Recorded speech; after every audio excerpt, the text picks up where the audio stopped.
Welcome back to All Things Money. I'm David Blain, and let's wrap up today's show with a question from a reader.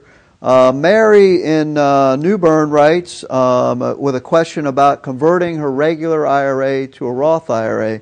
And actually, this is a very common question we've been getting from many people. So let's kind of cover some of the basics. First of all, there are what are called traditional IRAs, which are IRAs that when a taxpayer put the money in, they were allowed a tax deduction for.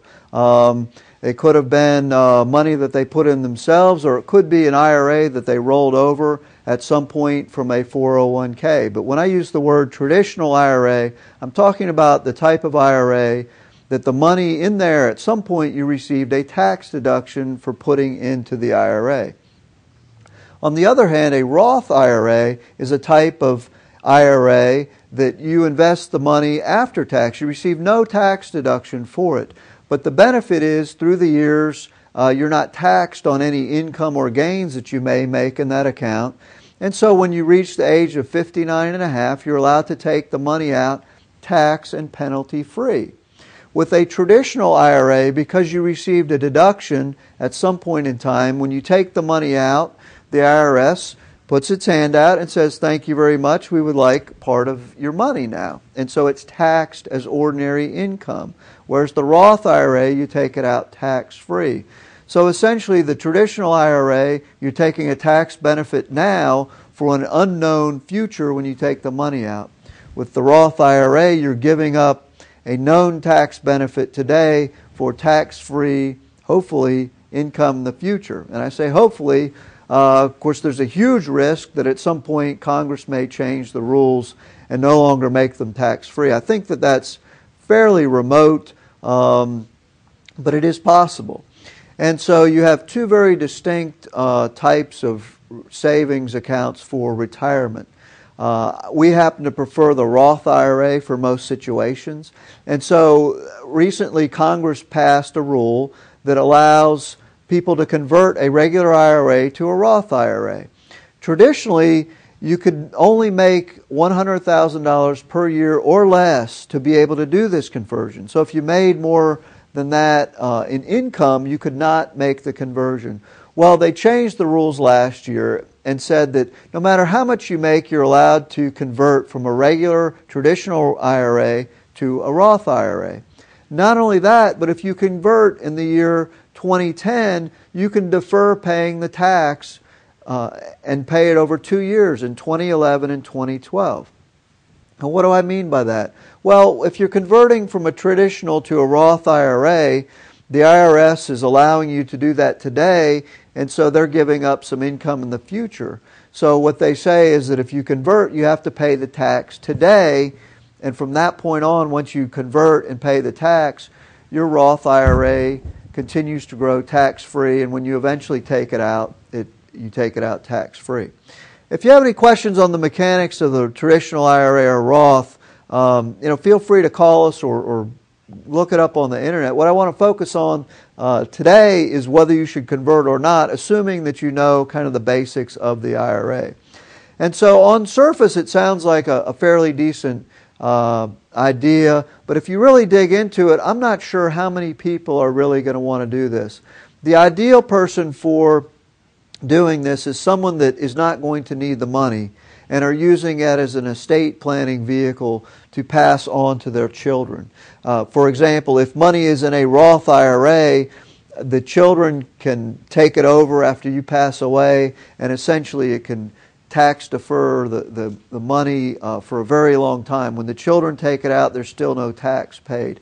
With a regular IRA, unless it's your spouse that's inheriting, if your children inherit your IRA, there's taxes that are due and they have to start taking the money out, and there's some complications with that. So for an estate planning, if you're going to leave this money to your child, the Roth IRA is definitely a compelling choice.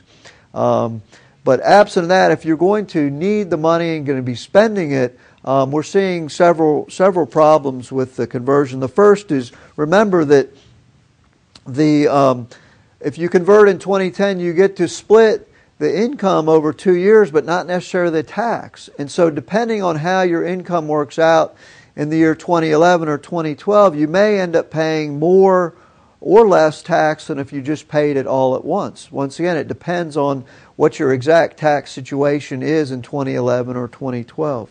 The second thing is if where your IRA is right now does not allow a direct transfer from an IRA to a Roth and you do a rollover where you receive the money, make sure that you don't go over the 60 days. You have 60 days to put it back into the account. A couple other things, if someone is receiving Social Security and you do the IRA conversion, your taxable income is going to go up significantly.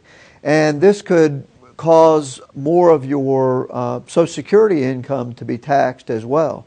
Right now, for people, the tax rate for Social Security and Medicare benefits, if you don't make a lot, it can be zero. But if you make a lot of money and you do this conversion, it can go up. The same thing with the Medicare Part B. If you're on Medicare and you do the conversion, part of your premium, or the premium you pay for Medicare Part B, is dependent on your income. And so if you do this rollover, your income is going to go significantly higher.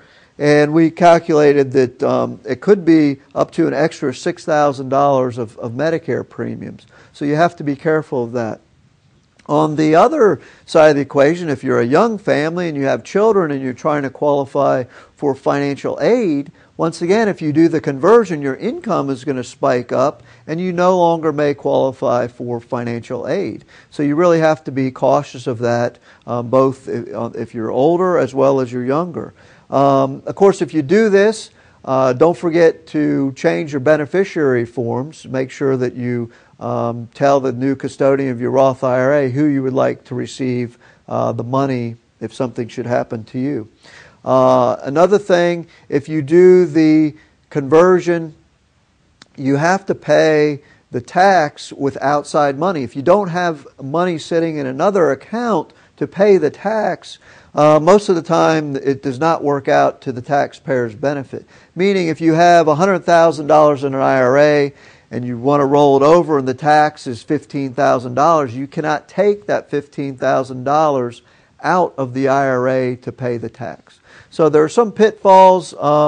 If you have any questions, please give us a call. We'll be glad to help you with that.